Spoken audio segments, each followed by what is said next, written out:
You know, I think the best story that illustrates that is in 1937, the British, who were then the occupiers of the Middle East and the British Mandate, they had the Peel Partition Plan. And called to that was David Ben-Gurion, who was basically the head of the Zionist movement and became the first prime minister of Israel. And when asked by the committee to, Mr. Ben-Gurion, where is your firman? Where is your document of ownership? You guys, you Jews are claiming the land. And Ben-Gurion, you got to appreciate, was not a religious man. He knew the Bible better than almost any rabbi. He had 60,000 books in his library, but he was not religious. He holds up a Bible and he says, our right to the land of Israel doesn't come from the British Mandate or the Balfour Declaration. He said it comes from the Bible, written by the Jewish people in the land of Israel. Thousands of years ago, he says, our right to the land of Israel is as old as the Bible itself. And in my opinion as a historian, that's the single best way it's ever been stated. And it's interesting that even the early Zionist leaders, they all got it. There's another great anecdote, by the way, of Chaim Weizmann, who was a chemist from Poland who ended up being the first president of Israel.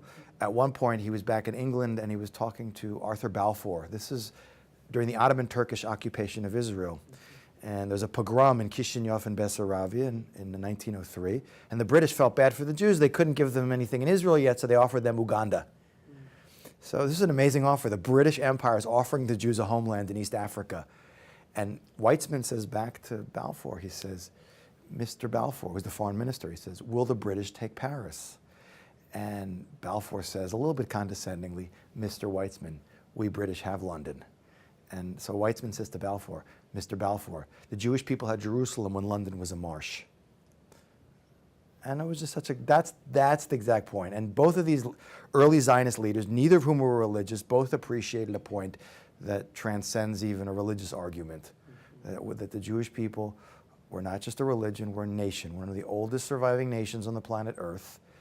We've had a connection to the land of Israel that goes back to Abraham and at least to Joshua. And even though we didn't live in the land of Israel always lived within us. We never gave up on it. And that's the argument. That's the claim.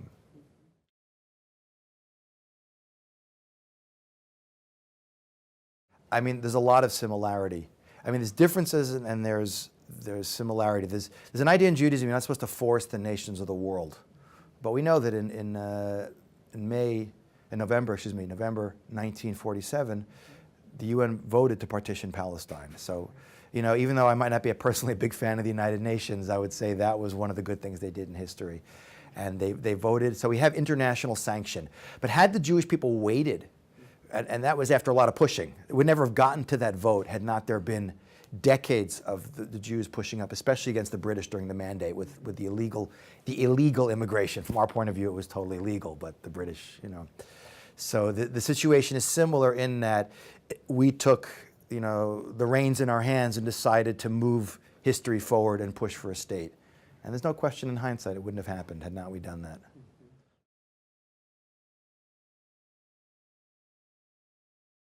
So one of the few things that, you know, there's a lot of contention between Jews and Arabs and Islam, but one of the few things we agree upon is we both come from Abraham. We are children of Abraham.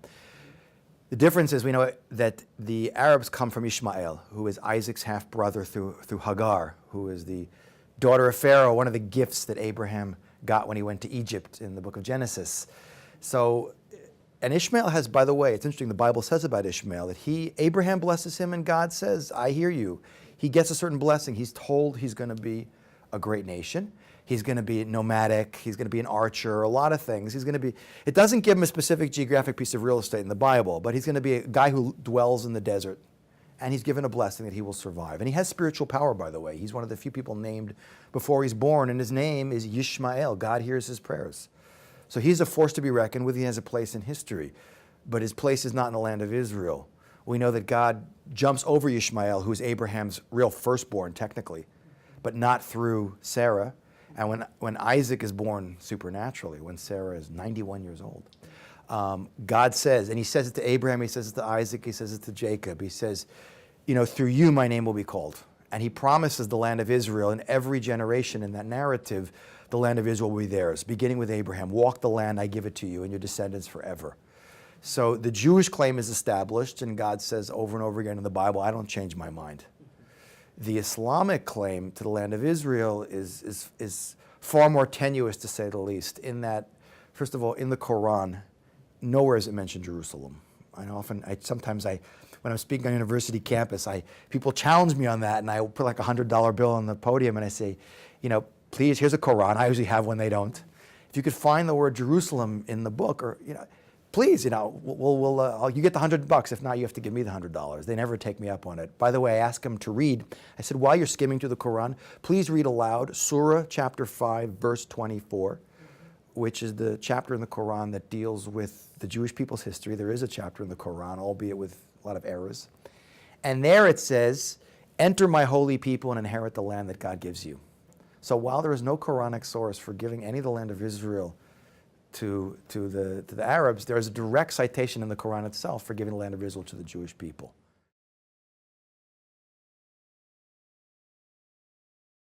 Well, the entire rebirth of Israel is really a unique event in human history. I teach and study history, and especially Jewish history, and one of the problems of Jewish history is all of it is so supernatural. Some of it negatively so, and some of it positively so. But when you live with constant supernatural phenomena, it becomes natural to you. So we don't see how amazing it is. And combining that with being in the middle of the events, history is something you need a little distance to appreciate. But if you appreciate, first of all, that the Jewish people, being one of the most hated people on the planet Earth, the only people to experience multiple exiles and dispersion, to be scattered around the world, to lose their national homeland, which, by the way, for a good chunk of human history was arguably the most valuable piece of real estate on the planet Earth because of its geographic location especially. We should have, by all normal laws of history, been this layer cake in the land of Israel of extinct civilizations, bye-bye Jews, hello Philistines and Assyrians, Babylonians, Persians, Greeks, Romans, Byzantines, Umayyads, Fatimids, Ayyubids, Mamluks, Seljuks, Ottomans, British, and bye-bye Jews. But the Jewish people were promised that they would survive and that they would return to their land. And the reality is, in the last century, we see a truly singularly unique event in human history. And if you look at the timing of the event, it's even more amazing. We're talking about World War II ended in 1945. That was a unique event, the only time in history where one nation made it a political objective to obliterate another people completely. Institutionalized, mechanized mass murder, the Holocaust. And 70% of the Jews of Europe were killed in that event. The remnants straggle into a piece of desert real estate where the British have been trying to keep the Jews out. We're actually kowtowing to the Arabs and doing their best to make life as difficult as possible for the Jewish population. So the remnants straggle into this piece of desert real estate, surrounded by millions of hostile Arabs in a constant state of warfare, terrorism, economic blockade, no natural resources, having to absorb millions of immigrants, which the population of Israel doubled in the first 6 years. Imagine America goes from 100 million to 200 million people in 6 years. And a country with no infrastructure, with nothing, in a state of warfare. And yet, despite all that, we survived the initial War of Independence, 67 war, 73 war, and the land blooms like it's prophesied, and Israel, the desert's exporting fruits and vegetables to the rest of the world is unbelievable. I always think it's funny that Holland, the largest flour exporting nation in the world, imports flowers from Israel to export to third countries. That Israel is the only country in the world that has more forests at the end of the 20th century than the beginning. That it has more high-tech per capita and startup than anywhere outside Silicon Valley. There's more Israeli companies traded on NASDAQ than everywhere else outside the North America combined. There's all these statistics. It really is, it is supernatural. It is prophecy fulfilled. It's something that when I'm teaching this in Jerusalem, I tell my audience, I say, go to your great-great-grandparents living in some shtetl, like some poor little Jewish community in Eastern Europe and Tsarist Russia and persecution and poverty, and imagine what they would feel to see you sitting here today. And I'm teaching in a room that's opposite the Western Wall. This is something they would have just given their whole lives just to touch for a minute before they died. But here we're in a Jewish country, unbelievable, with a Jewish government and a Jewish army, and we have problems here, but we don't appreciate how supernatural it all is. It is miracles unfolding before our eyes. But, David Ben-Gurion said the best of anyone, a Jew who doesn't believe in miracles is not a realist. And that's Jewish history.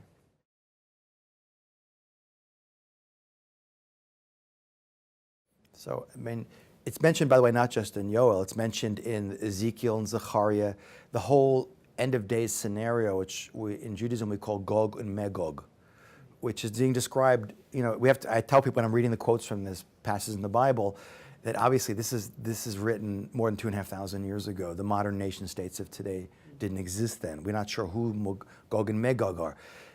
He's not describing jet fighters and nuclear bombs because such technology, it's meant to be giving an impression of what's happening. But if you read that quote carefully, he says, I'm bringing the nations of the world against Israel, but God does it, he says, because I'm going to judge you. The point is to see which side you're on. And I always say this, it's so clear in my mind what is going on in the world and I've heard a lot of evangelical congregations say, like the ministers say it openly, that God is testing the nations of the world to see which side they're going to be on, and we're going to be on the side of the Jewish people. And we know there's an idea in Judaism, which is a very profound philosophical idea, that we Jews believe that good and bad comes from God. When bad things happen to us, the Jewish people, ultimately it's a manifestation of something wrong in our relationship with each other as Jews or our relationship with God. And if God wants to punish the Jewish people, he'll find someone to use their free will to do it. But they'll still be held accountable because no one is locked into doing that. Someone else can do it. So the idea is that no nation of the world will be able to say at the end of days, well, I'm just doing the will of God. He wanted to punish you guys, like Hitler's going to say. He wanted to, that's, so I just did the job. No one has to do that. Everyone has free will to decide to do. So we'll always find someone to make the choice. And we see what's going on in the world today is very clearly exactly that. The nations of the world are lining up. You look how the UN votes last year, 2012, 26 General Assembly resolutions, 22 of them condemning Israel. It's ridiculous. I always say when the Messiah comes, he's going to make a trip back to America. The UN is suddenly going to get together and vote like in one day. Every day the UN has a day when they have automatically on the agenda, 6 anti-Israel resolutions passed every year. So that day they're going to get together and pass like 24 pro-Israel resolutions. And the Messiah is going to line up everyone outside their flags. He's going to read the voting record of the UN for the last 30 years, where there have been more resolutions condemning Israel by far than every other country in the world combined. He's going to smack them all this way, smack them all that way. He's going to say, I always say the U.S., even though the U.S. is still a staunch ally of Israel, we have issues with whatever, but U.S., Micronesia, Marshall Islands, and Stephen Harper of Canada, if he stays as Prime Minister, he's awesome. But the rest of the world, guys, we saw, now you can talk, but the last decades of your voting record and your support, and we see where you're standing, and that's clearly what's going on now. That we're just getting the record straight. So when it's all done, we'll see who are really our friends in the world, and sadly, that is very few people.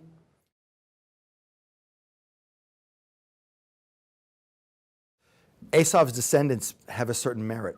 We're told not to mess with them. We enter the land of Israel. But that merit has to run its course. It's not a permanent membership in the club for salvation, so to speak.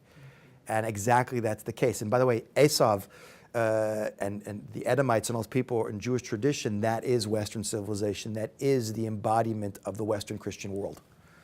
Obviously, it's not quite that simple because Western civilization is a mishmash, but when we look at it that way, we look at Ishmael, Arabs, Islam.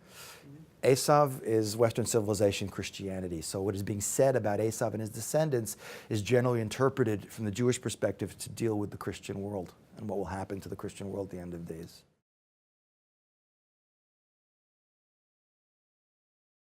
By the way, when you read quotes, prophecy is very important. Just as the countries that existed then aren't today, the technology is different. Not all of it is meant to be a literal description. When we talk about Gog and Magog, it doesn't mean that literally all 192 nations, I think maybe 93 today, of the UN get on boats and land in like an amphibious assault on Israel. It could mean that there's a war involved and, with certain countries fighting Israel and the rest of the world, backs them or doesn't stop them. So it's not necessarily a coalition of physical forces. And that, by the way, is so clearly what's happening today.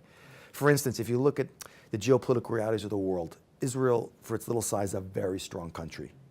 It drives me nuts when I see what goes on in Gaza. These are people who have nothing. They have no artillery. They have primitive missiles that they indiscriminately shell Israeli civilian population with. They have no air force. I mean, literally, if Israel wanted to behave like the Roman Empire, they could turn Gaza into a parking lot in 1 hour. But Israel doesn't do it because it's not the Jewish thing to do. But also there's another huge part of the equation. Israel's hands are tied in reacting because while Ishmael and his descendants, the Arab world, pose a certain threat, the real danger is that Israel's not being allowed to defend itself because Esau's descendants, which is the European Union and America, by the way. In America, Israel's not an independent country. The relationship between Israel and America has more strings attached to it than Pinocchio had. I mean, everything Israel does, it has to look over its shoulder and decide for how many weeks are we allowed to defend ourselves until the President of the United States says it's enough. So because our hands are tied in this conflict, Israel can't go all out and do what it needs to do. Israel could have absolute quiet in its borders if it wanted to, really punish the people who are instigating constant attacks against it. So the reality is that that analogy of Gog and Magog is very powerful, because what you really have is those people that are directly threatening Israel, whether it's the Iranians with nuclear weapons in the world not willing to, draw a red line there that you can't cross, or different Hezbollah and Hamas attacking us and we can't defend ourselves even though we never started any of these conflicts. So that is the scenario that I think is being very accurately described in Zechariah and Ezekiel, and the whole Gog and Magog scenario.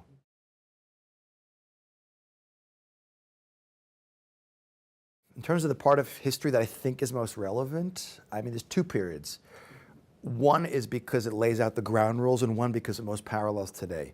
Earliest Jewish history, which is the patriarchal period, or we refer to as the book of Genesis, up through the Exodus story, is the part of history in which the most important lessons are learned that are applied to today. There's a very famous statement of a great medieval scholar whose name is Nachmanides. He was a rabbi from Spain. He said, "Maseh avot siman lebanim," that the actions of the fathers are assigned to the children.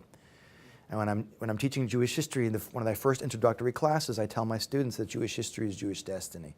Like our past is our future. You can't know where you're going to until you know where you're coming from. And the most important lessons and rules and patterns that we need to learn from are at the very beginning of the story, absolutely. But in terms of parallel periods of time actually in history, no question in my mind, it's Roman occupation of the land of Israel, for a lot of reasons.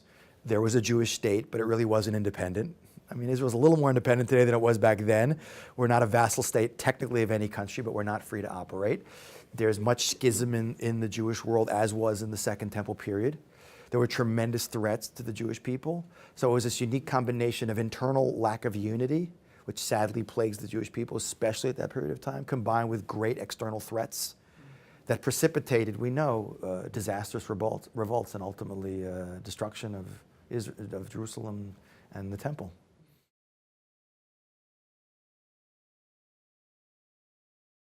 So when you talk about wars of defense, that's the most important word to use, because the media, and when you have sensitivity to the media, you realize how they spin things with cycle of violence. I hate that term.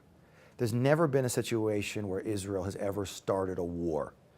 Even when Israel invaded Lebanon in 1982, it's because Lebanon was not defending its own border, and they're shooting an independent entity, the Palestinian terrorist organization, the PLO, is shooting missiles into Israel. So all of Israel's wars are always fought as defensive wars of survival.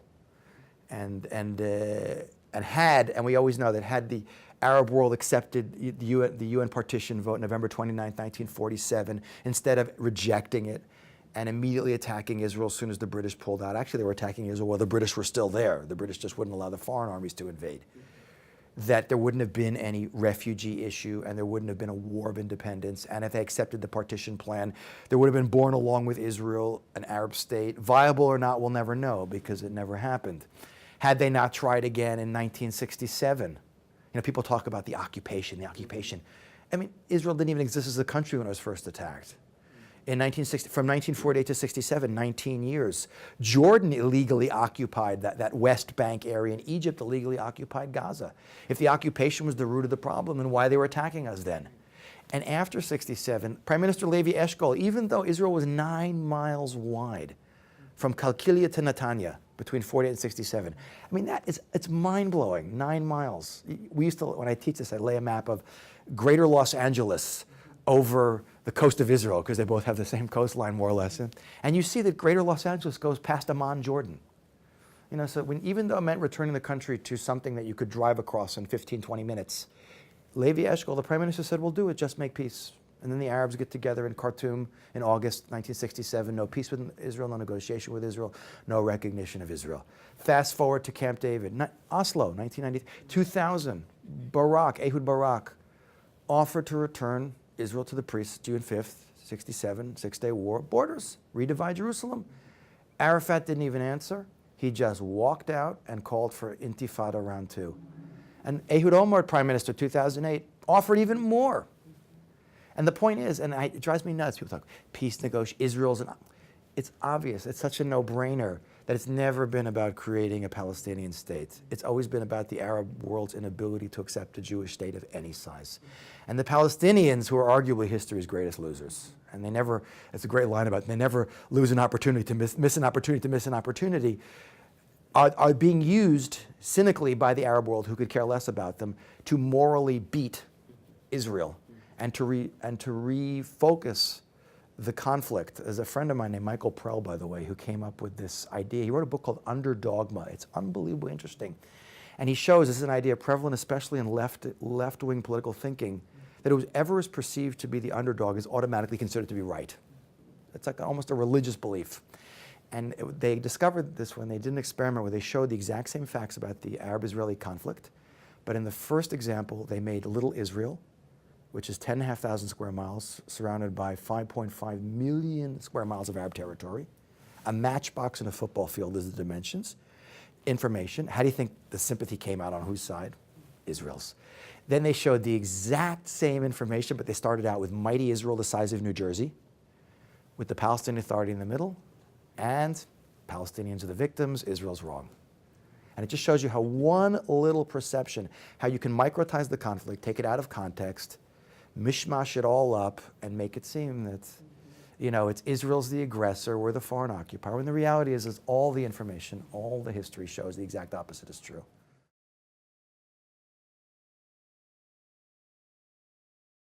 I mean, there is no, any records you read, whether it's the Pilgrim of Bordeaux, early Byzantine pilgrim in the 4th century, you know, the Rabbi Ovadia Bartanura, any historical, Mark Twain visiting, anytime you read a historical document, the connection of the Jewish people to the land of Israel is always brought in there. Any archaeological reference, I mean, that's the best stuff, the facts on the ground that you can dig out of the ground, show overwhelmingly the continuous Jewish presence in the land of Israel. And I mean, I always say the only people who might be able to stake out a claim that's older than ours are the Canaanites, but they don't exist anymore. If you could find a couple, maybe they could make the claim. But the Jewish people are the indigenous population, and any document and any piece of evidence that you can find anywhere makes that very, very clear. Even Arab references, everywhere, all the time. They're now hiding them. But I have the tourist guide from the Supreme Muslim Council from 1930 talking about the Temple Mount. And it says this is like a prehistoric site. This is the site beyond any dispute. This is the site of you know, where David built an altar unto God and offerings were offered and the temple was built there. And they're totally emphatic about it. The early Muslim names for this site are, you know, Al-Quds comes from the Arabized version of Beit HaMikdash, and Al-Haram al-Sharif, the noble sanctuary. They used to call it Zion, the Muslims. All the early Muslim references are that it's a Jewish site. It's a Jewish site. Only in 2000, Second Intifada, did it all disappear.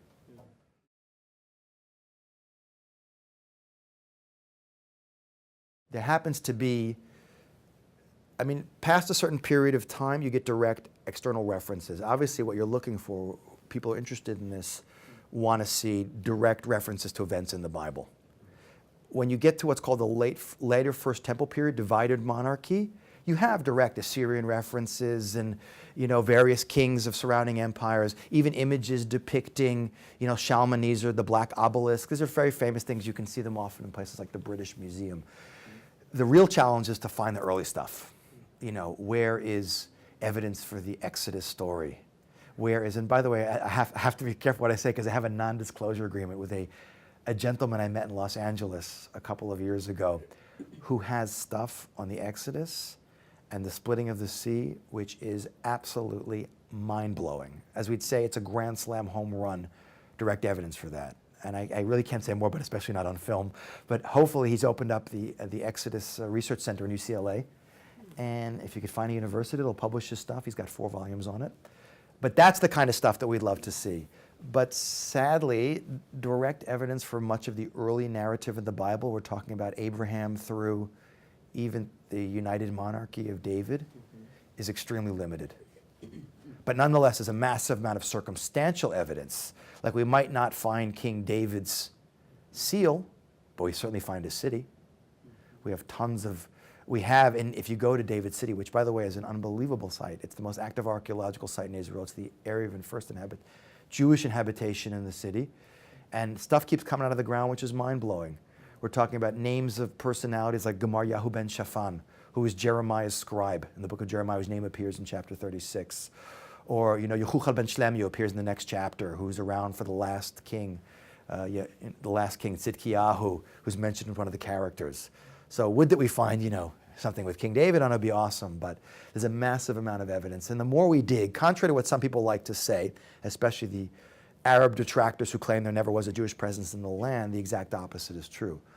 The more we dig, the more we find. And what people don't appreciate is that, Israel is one giant archaeological site.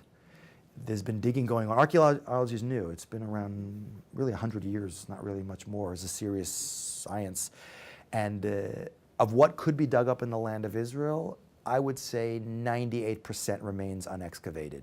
And I might be too high there. It could be 99%, which means who knows what will be. To make assumptions or statements about what archaeology does or doesn't prove about the Bible based on information that hasn't been turned up, as we say in legalese, lack of evidence is no evidence of lack.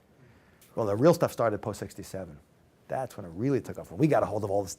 The biblical heartland of Israel was occupied by Jordan, and most of it today sits in Palestinian Authority territory, some of the best sites we don't have access to. And they're demanding it back, by the way. The Palestinian Authority is demanding that Israel return everything excavated in those areas, even though it's all Jewish.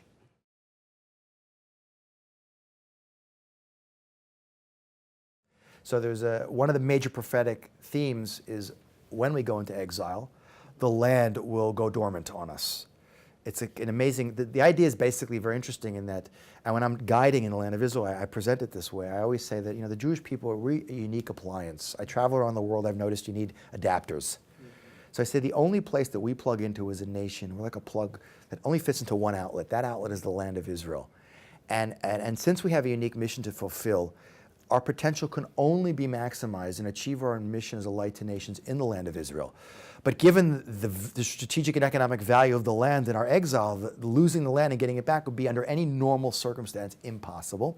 Yet it's predicted in numerous places in the Bible that the land will basically go dormant and become a barren, the beautiful land of milk and honey will become a barren wasteland. And you can literally do a chart of disappearance of the Jewish people from the 1st to the 5th centuries of the Common Era. Especially in the late Roman Byzantine period, the population drops to 99% of the Jews living outside the land diaspora by the 400s. And if you do a line of the land, what happens to the land is a bit of a lag time. But within a century of the Jews leaving, the beautiful land of milk and honey turns into a desert wasteland. And if you read like Mark Twain's account, when he visited in the mid-19th century, he says we crossed, we never saw a human being, even the olive and cactus, those fast friends of the worthless soil that almost deserted the country. No landscape existed as more tiresome to the eye than that which bounds the approaches to Jerusalem. Jerusalem is mournful, dreary, and lifeless. I would not desire to live here. He says, it is a hopeless, dreary, heartbroken land. Palestine sits in sackcloth and ashes. And it's amazing because Mark Twain is an agnostic. And he gets it. The land is in mourning for the loss of her children. And when I'm teaching this point, I always say this is a great example of a blessing in disguise. Because as depressing as it was for him to see the beautiful land of milk and honey turned into a desert wasteland, had it stayed a beautiful, lush piece of real estate, there'd be no chance of the Jewish people miraculously surviving, coming back and reestablishing a presence there. And I always give the example of like Native Americans 400 years ago. It was just them. And they were not industrialized. There was very few. In come the white people, obliterate them, destroy, cut down, build the railroads. What chance today, 2013, do you think the few surviving indigenous population of America have of getting all or part of North America back and creating an independent state? Never going to happen. But God says the land is going to lie fallow, blessing in disguise, waiting for the Jewish people to return. And just as it's promised that the land will lie fallow when the non-Jew inhabits the land, when the Jewish people return, the land will bloom again. And if you keep that line going, return of the Jews. And by the way, what's an amazing piece of demographic information is the Jewish people who skim the line of extinction, especially in the last 1,000 years, who today are 0.2% of the world's population. Since 1965, the world's population has gone up 270%. The Jewish population in that same period of time has barely changed. Post-Holocaust, 11 million to today, 12.5, 13 million. Even if we had doubled our population, it would be 22 million Jews in the world today. So we're skimming the line of extinction, yet it's amazing. In 1900, 0.5% of the Jews lived in the world. In 2013 today, we got about 48% of the Jews living in the world. The world's population has gone up 270% in the last 65 years. The Jewish population of Israel in that same 65 years has gone up 1,000%. And God says, I will multiply men upon you, the entire family of Israel, and I'll make you even more numerous than your forefathers. And there's more Jews living in the land of Israel today than probably any time in human history. And given current demographic trends of the disappearing Jew outside the land and the unbelievable rise of the Jewish population, within a few years, 10 maximum for the first time in 2,500 years, the majority of Jews will be back in the land of Israel. And as the population shoots like a rocket up, the blooming of the land. If you see a picture, Tel Aviv is now founded in 1909. The original picture, it's a sand dune with a bunch of guys sitting there doing a lottery to divide up the sand dune. And you look today, I'm telling you, you could bring someone like Ben Gurion or Herzl back from the dead to look at what Israel looks like today. We're not talking about 1,000 years ago, we're talking about 100 years ago. It is absolutely unbelievable, but it's the flip side of the prophecy fulfilled.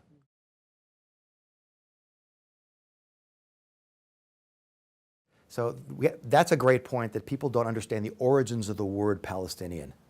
So the Philistines, who themselves were foreign invaders, are the sea peoples. Their origins is a point of much discussion amongst historians and archaeologists. They invade the land of Israel, settle on the coast of Israel, Lebanon, going back to the Middle Bronze period and later. They're the big nemesis of the Jewish people. All the way through the book of Judges. Even King David is still fighting with them. But what happens to them? We know that the Assyrians, who are the great world power going back 2,500 years ago, love to move people around. And the Philistines disappear from human history during the time of the Assyrian dominance of the Middle East. So they're gone. So what's the connection with these modern Palestinians? So we know that when Rome conquers Israel, Pompey Magnus in the year 63 BCE, and we became a part of the Roman Empire, the original name was Judea, after the Jews, or Judah, the southern kingdom. And that name was the official Roman name.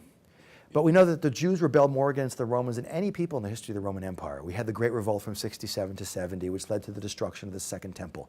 We have Kitos's War from 114 to 117, but most people don't even know about that one.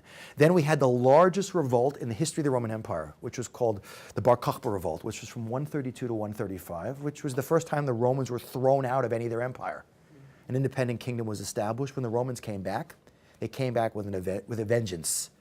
Archaeologists and historians now believe that it took up to 14, or all or part of 14 Roman legions were needed to crush Bar Kokhba, which is unbelievable because the Romans only had 24 legions in the whole empire. When that revolt was finished, the Romans were so fed up with the manpower and material losses the Jewish people had caused them, they decided to basically get rid of the Jewish people.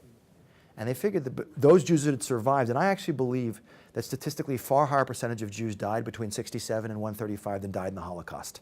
I believe that, forget Europe where 70% of the Jews of Europe were killed, I think that about 60 to 70% of the Jews in the world were killed out in that period of time.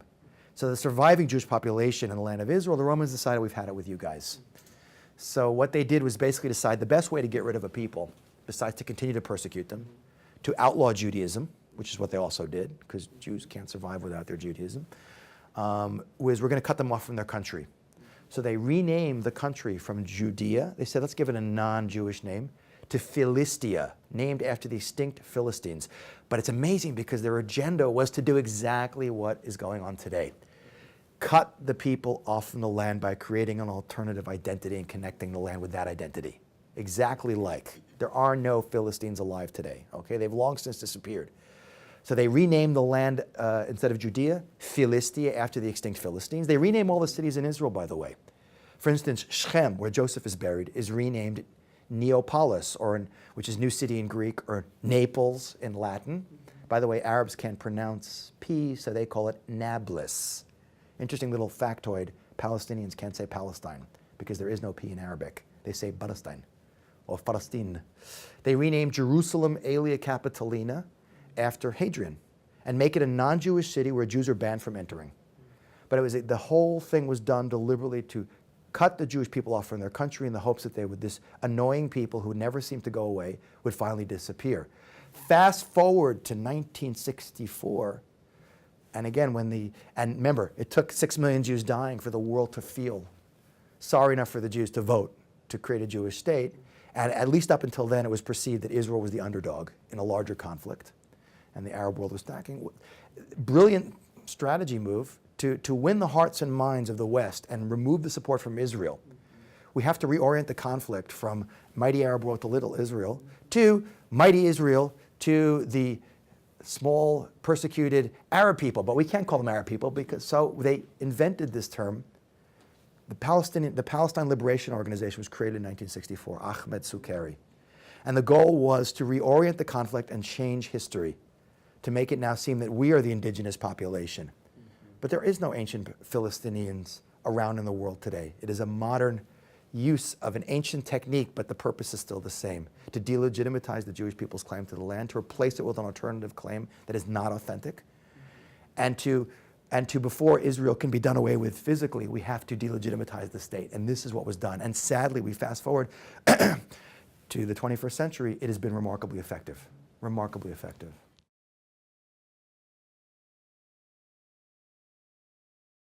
So the whole San Remo treaty is a great example of how you have to have the historical perspective. Because the birth of the modern state of Israel and the early Zionist movement comes in the backdrop of the collapse of the Ottoman Turkish Empire. You know, and their final fatal mistake was, of course, siding with people like the Austro-Hungarians and the Germans in World War I. And when they lost already by December 1917 with, you know, Jerusalem had surrendered to General Allenby. And then it remained after World War I to carve up different parts of the world, including the Ottoman Empire, and the British and the French had their eyes on that part of the world. And the British interests at the time, by the way, oil was becoming a factor, because in the middle of World War I, the British fleet switched from coal to oil. Suez Canal, the British were very interested because their power was naval power in controlling both sides of the Suez Canal so the Navy could move freely. So being the victorious powers, they then decided, okay, who's going to get what?